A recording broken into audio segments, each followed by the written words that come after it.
સૌરાષ્ટ્રનું પાટનગર અને રંગીલું રાજકોટ છેલ્લા 3 દિવસથી આખું એક જેને કહી શકાય કે એક વિષાદમાં પડ્યું છે, શોકમાં પડ્યું છે. સમગ્ર સૌરાષ્ટ્ર અને ગુજરાતમાં આજે રાજકોટના અગ્નિકાંડની ચર્ચા છે. ટીઆરપી ગેમ ઝોનમાં જે અગ્નિકાંડ થયો છે, 33ના જીવ બુજાઈ ગયા છે અને એવા સંજોગોમાં એક ખુલાસા થઈ રહ્યા છે. એ પણ ચોંકાવનારા છે. સરકારે તો એ ખુલાસા ઉપર પણ કામ કરવું જોઈએ, કારણ કે એ રાજકોટ મનપાના જે ફાયર ઓફિસર છે, એ ફાયર ઓફિસરે અત્યારે એક મોટો ખુલાસો આપ્યો કે ગુજરાત ફર્સ્ટના જે પ્રથમ વાત કરી ત્યારે એમણે કહ્યું છે કે જ્યારે આ ગેમ ઝોનને મંજૂરી આપવામાં આવી ત્યારે ફાયરનો અભિપ્રાય જ નથી માગવામાં આવ્યો. એક તરફ રાજકોટનું જે પોલીસ તંત્રની નેતૃત્વ કરી રહ્યા છે રાજુ ભાર્ગવ, પ્રેસ કોન્ફરન્સમાં પણ વિવાદિત વાત કહી ચૂક્યા છે અને મંજૂરીની વાત કરી ચૂક્યા છે.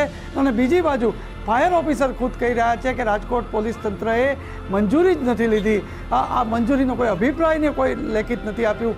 તો આ રાજકોટની આવી દશા, રંગીલા રાજકોટની આ દશા કે અત્યારે એક 33 વ્યક્તિઓના જીવ બુજાઈ ગયા છે.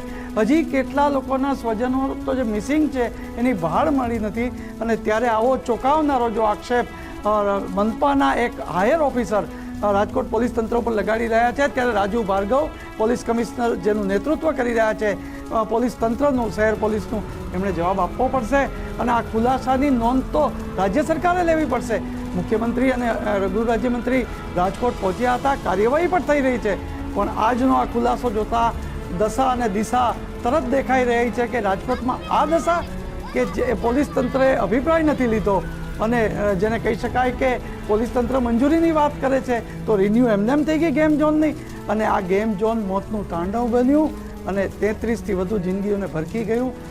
આ જેને કહે કે ન્યાય ક્યારે મળશે એ લોકો તો પૂછી રહ્યા છે, પણ એક મીડિયા તરીકે પણ હું પૂછું છું, કારણ કે રાજકોટ મારી કર્મભૂમિ રહી છે. મારે પણ પૂછવું પડશે કે આમાં સાચું શું.